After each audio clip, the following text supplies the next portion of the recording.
Hi everyone, my name is Batman. Well, joke. T-shirt ko lang si Batman.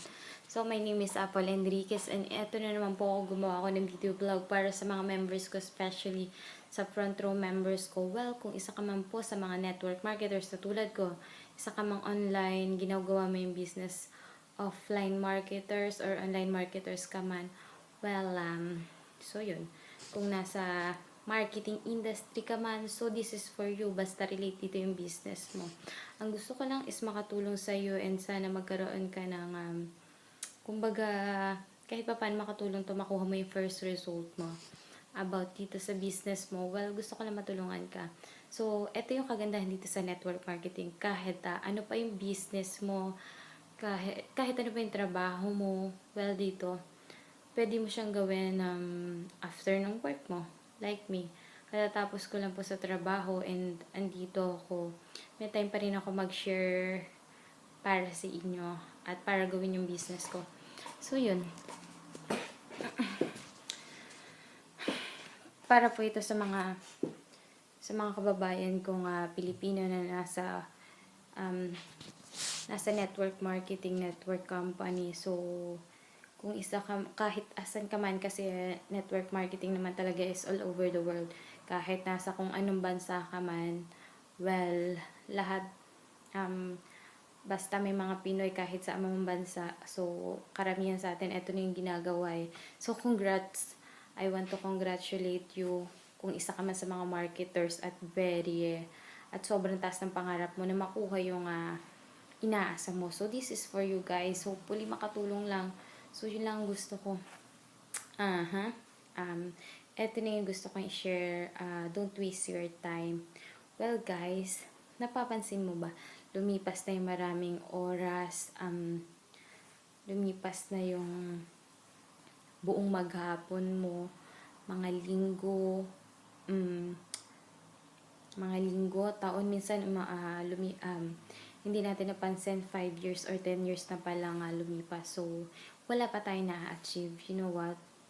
Karamihan sa ating mga Pilipino, ganun eh. Parang sobrang kontento na lang sa kung anong ginagawa natin everyday. Yung daily routine ng buhay natin everyday. Yung iba, parang kontento na lang kakain, tutulog, hintay ng gabi. Yun nga, tutulog. Tapos pagkagising, ganun naman yung gagawin. Wala lang. So, ano ba yung mga distractions in life natin?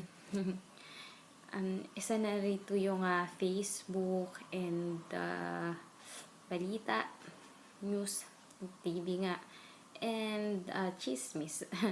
Eto, gusto kong i-share sa iyo. Dati kasi akong Facebook user, so dahil uso na nga, no, so talaga namang addict na addict ako sa Facebook. Kumbaga, nagpe-Facebook ako umaga pa lang, pagkagising ko, Facebook na, cellphone na talaga yung hawak ko. And then, titigilan ako pagkakain, tapos maliligo, tapos, minsan inaabot na ako ng hating gabi, 12 o'clock na. Siguro nakaka-relate ka dito, siguro isa ka rin sa tulad ko. Minsan 12 o'clock na talaga ako natatapos. Wala naman akong ginagawa, kundi tumingin lang, ayun nga, mag-search lang, and bumalita, tapos like, share, mga ganyan bagay pa. Pero, napapansin ko, tumatanda na pala ako at parang wala naman nangyayari sa akin. Wala akong na-achieve hanggang sa ganito. Yun nga, napasok ako dito sa ganitong industry. And yun, nalaman ko na yung pala yung mga distractions na nakakaubos ng oras natin. Sa halip ng ginagawa natin is about sa business natin para makatulong sa future natin. So, hindi. Nagagawa natin yung mga distraction in life. Hindi na natin naiisip yung mga pangarap natin. Well, isa ako sa mga ganun before, pero ngayon hindi na. Kasi alam ko na yung limit ko. So, ayun nga, kagandahan dito kasi sa network marketing, lahat, para mabubuo yung pagkatao mo dito, makikilala mo yung sarili mo. Hindi lang yung sa pagkita ng pera, hindi ka lang sa pagkita ng pera matutulungan. Kasi dati ako mahihiyain sa mga hindi nakakaalam. Well, isa po ako talaga sa mahihiyain. Parang lumaki na lang ako sa bahay, sa school, bahay, school, ganun. Tapos, kahit ba yung lalabas ako para makasama yung mga kamag-anak ko, so hindi, sobrang jahe ako, hiyang-hiya ako. Hiyang-hiya ako. Marami nakakalala sa akin. dating mahiyain pero talaga namang hindi ko lubos maisip na mapapasok ako sa gantong business at dito mawawala yung hiya ko. And then, yun nga, hindi naman ako friendly dati, so konti lang yung friends ko nun. Kaya talagang stay at home para ako bang para takot sa tao. Ano ba ang tawag doon? Si takot sa tao. Yun nga. Well, eto pa. Ano pa ba yun? Teka. Facebook and TV. So, TV. Ano ba meron sa TV? Well, karamihan sa ating mga kababayan, mahilig manood ng TV. Tama ba? Mahilig tayo manood ng balita. Sino dito yung mahihilig sa balita? Kasi minsan guys, alam mo, manonood ka ng TV. Ano ba yung meron sa balita? Puro bad news, 'di ba? Kalimitan is bad news. Pero hindi naman lahat bad news, kaso karamihan nga lang na ipinapalabas puro bad news. Andiyan na yung nakawan, patayan, andiyan na yung sasabihin, yun, may namatay na naman dito, may ginahasa, may batang nirape. Yung mga ganyan ba? Tapos may matandang, kunyari parang may matandang binubugbog ng apo, yung mga ganyan. Parang kikilabutan ka, tapos parang the whole day, parang ano ba, yung the whole day parang sobrang negative ka na din. Parang bad mood ka na rin. Parang nahahawa ka na kung ano yung nakikita mo everyday. Ayun na rin, yun pumapasok sa isip mo. So, gusto mo ba everyday kang ganun? So, wag. So, ang pangit, diba? Kung mahahawa ka lang ng kung ano yung nakikita mo, napapanood mo. So, yun. And parang iwas-iwas ka na sa mga bad news. And yun nga, ano pa ba? After ng bad news, teleserye minsan kasi, hindi naman ako against sa teleserye kasi teleserye, I love teleserye before, kaso nga lang, eto nga yung mga, ilan sa mga nakakaubos ng oras kasi kapag over na tayo sa oras, kasi minsan ako, parang, nakakailang teleserye ako sa maghapon, yun lang ang inaabangan ko everyday. So yun, nakakaubos talaga ng oras. Eto pa, ano pa ba? Teleserye. So yun, bawas-bawas na kayo sa panonood. Pero ako ngayon hindi na ako gano'n nanonood eh. And, ano pa ba? Chismis. Ano pa mo yung sabi? Chismis. So, karamihan sa atin mahilig sa chismis. Minsan kasi lalabas tayo, no? Kasama yung mga friends, tawanan na lang tayo ng tawanan. Wala namang sobrang sense yung pinag-uusapan. Pero happy tayo sa ganun eh. Yun nga lang yung nakakaubos ng oras. Minsan, magchichismisan lang tayo. Naubos na yung oras natin. Ganun. Minsan, mapapag-usapan pa natin yung iba. So, ang pangit, diba? Parang hindi maganda. Parang nagre-reflect na yun sa sarili mo. Pagiging ganun, minsan nakakasanayan mo na. So, nakakaubos ng oras sa halip na ang isipin mo, pag chismisan mo yung business nyo, eh hindi, yung mga bagay na wala namang katuturan. Naubos ang oras. So, yun po yung natutunan ko dito. And for me, guys, eto kaya ang halaga ng oras sa akin, for me, your time is your life. If you're wasting your time, you're wasting your life. So, invest your time wisely. Napakahalaga ng oras, guys. You know what? Kaya ako, parang dito sa network marketing, talaga nalaman ko kung ano ba talaga yung, kung ano ba yung halaga ng oras. Yun nga, minsan iisip ko, tanda ko na pala, parang tumatanda na ako. 24 na ako, dating, parang late yung isip ko. Parang naisip ko, dating, 19 ko pala, kay 18. Tapos ngayon, 24 na ako, mamaya magta-30 na ako, wala pa ako na-achieve in life. So, yun, kaya thankful na lang ako, and I love doing this business dito sa network marketing. Things front row, nakilala kita at unti-unti ko nakilala yung sarili ko. Hindi lang sa pera, hindi lang dahil sa pagkita, dahil nabago din talaga yung pakikitungo mo sa tao. Alam mo yun, ang dami mo talaga matututunan. Kaya very excited ako everyday, yung mga natututunan ko everyday. And very excited ako para ituro sa inyo to. So, ano pa ba? Eto, don't waste your time sa mga tao na very negative sa ganitong negosyo. Well, karamihan dito sa negosyo na to. Sino ba yung number 1 na talagang negative sa negosyo nito? Andiyan na minsan na, isa na dyan yung family mo. Isa na dyan na yung friends, yung nanay, yung tatay mo, yung ate, yung kuya, ayan.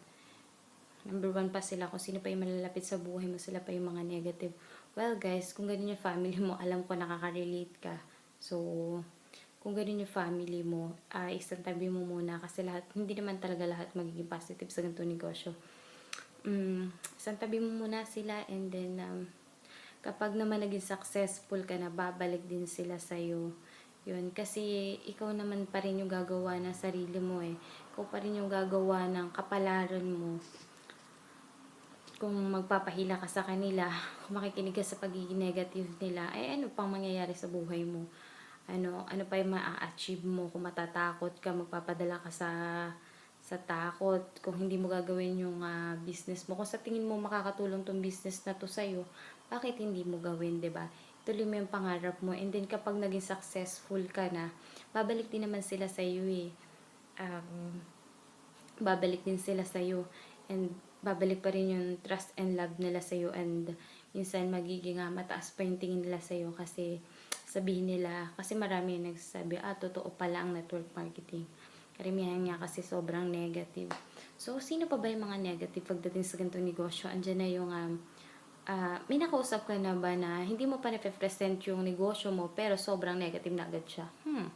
Marami yung ganyan, no? Actually, meron nga akong ganun eh. Parang, meron ako na-meet na isang, hindi lang isa, sobrang dami. Marami din. Yun. Ipapakita ko pa lang yung business na kanya. Sabi agad niya, networking. Alam ko na hindi ka makikita dyan eh. Yung nasa taas lang kikita dyan eh. And, sasabihin ng iba, hindi totoo yan. Talagang, wala ka talagang may idahilan. Sobrang negative sila. Well guys, kung ganun yung mga tao na makakasalimuha mo, huwag ka na mag-aksaya ng time para i-present pa yung business at ipakita. Well, minsan nga kahit ang ganda-ganda naman talaga nung ano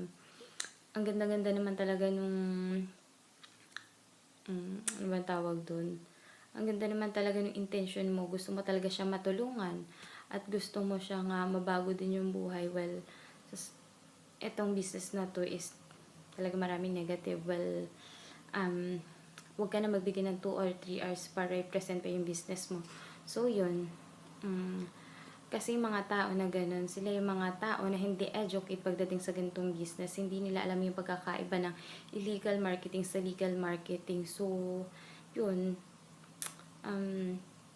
Hindi sila educate pagdating sa ganito. So, yun. Huwag ka na magbigay ng 2 to 3 hours pa para ipakita yung business, yung magandang products, yung magandang opportunity para sa kanila. Kasi, dito sa network marketing with certain people para matulungan ng business na to, ng product, ng negosyo. So, lahat na. So, hindi naman talaga lahat positive sa ganitong negosyo. So, hayaan mo na lang siya. Huwag mo na bigyan ng oras pa. Huwag ka na mag-aksay ng oras. Huwag mo na pahirapan sa sarili mo para ipakita pa sa kanila. Huwag mo na pilitin. So, karamihan sa atin, pinipilit natin yung ayaw. So, wag.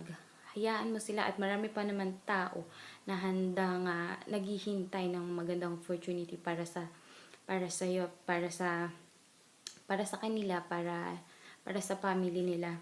So, yun. Dapat dito, sasali ka sa ganitong negosyo, malalim yung details why mo, kung bakit mo gagawin yung negosyo. Kailangan malalim yung reason why mo. So, yun. Ano ba ang tawag na reason why nga? So, yun. Kailangan malalim dahilan. Para saan ba to? Para saan ba at ginagawa mo itong negosyo to? Para ba sa nanay mo? Sa tatay mo? Para ba sa pamilya mo? Ako kasi para sa family ko, para sa buong pamilya, para sa future ko, para sa aming mag-asawa, kasi isa na ako sa married na nga po ako, may asawa na ako. Yun, iniisip ko talaga yung future namin mag-asawa, and ayoko na maubos yung oras ko ayoko na tumanda na napaka-boring. Alam mo yun, gusto ko may mangyari naman habang may buhay, may pag-asa. So, lahat naman, sabi nga si God, andito lang siya para tulungan at gabayan tayo kung ano man yung minimitahin natin sa buhay. Si God, ayaw niya nakikita nahihirapan yung mga anak niya. So, kung pinanganak ka mahirap, hindi mo nakasalanan yun. Pero kung mamamatay ka pa rin na mahirap, so choice mo na yun kasi wala kang gagawing action. So, yun. Andito lang si God para gabayan ka kung ano man yung gusto mong landasin. So, yun. Kaya lang, kailangan mo lang talaga ng kumilos para sa sarili mo kasi walang himala. Walang dadating na swerte, walang himala. So, yun. Sorry to say, pero totoo yun. And yun nga, hopefully, after mo gawin, ito pa, gusto kong sabihin sa'yo, after mo gawin offline tong um, marketing business mo, bakit hindi mo subukan mag-market ka online? So, yun, very effective siya and mas makakatulong siya, hindi mauubos yung oras at hindi masasayang. Well, sana nakatulong tong konting share ko sa inyong story about dito sa Don't Waste Your Time. Sana may natutunan ka at kahit pa paano may apply mo to sa negosyo mo. Well, kung nakatulong to, if you want to leave a comment below, leave a comment. So, yun lang. Sana nakatulong. And see you in my next video vlog. My name is Apple Enriquez and see you. Babu!